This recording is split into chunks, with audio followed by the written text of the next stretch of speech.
Les enfants souffrant de troubles de l'apprentissage tels que la dyslexie ou la dyspraxie appréhendent sans doute plus que les autres la rentrée.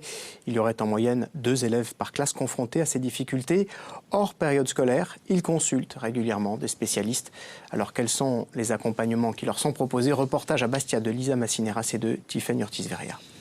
Dis-moi Lilian, moi je voudrais savoir un petit peu comment t'aimes bien l'école. Si tu devais donner une note sur 10 à ton amour de l'école. Difficultés de lecture ou d'écriture, Lilian n'aime pas beaucoup l'école. Comme lui, il serait 6 à 8% de la population à être touchée par des problèmes d'apprentissage appelés les troubles 10, comme dyslexie, dyspraxie, des noms étranges qui inquiètent Ange, son papa. Donc c'est vrai ? Je connais les problèmes de mon fils, mais je pars dans l'inconnu. Je fais des démarches à droite et à gauche, et puis bon, voilà, à un moment donné, je vais ressortir quelque part. Vous vous sentez peut-être... Perdu. On dirait pas. Perdu.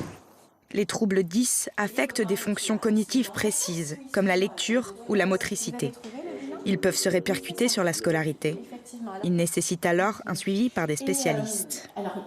Le diagnostic des troubles des apprentissages n'est pas facile parce qu'on est vraiment dans une démarche diagnostique qui est pluridisciplinaire. Alors, selon les difficultés, on va d'abord avoir peut-être un bilan orthophonique, on va avoir peut-être un bilan psychomoteur, si ça touche un petit peu plus le geste ou le fait que l'enfant soit un peu hyperactif.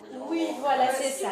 Une fois qu'un trouble 10 est détecté, les familles peuvent se rendre à la maison des personnes handicapées. Une unité spécialisée se charge de diagnostiquer les situations les plus complexes. Pour pouvoir être pris en charge à la maison du handicap, il faut que ce trouble représente un retentissement sur le cadre de vie de l'enfant.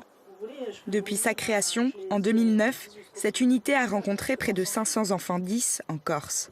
Parmi eux, 16% nécessitent une prise en charge par la maison des personnes handicapées.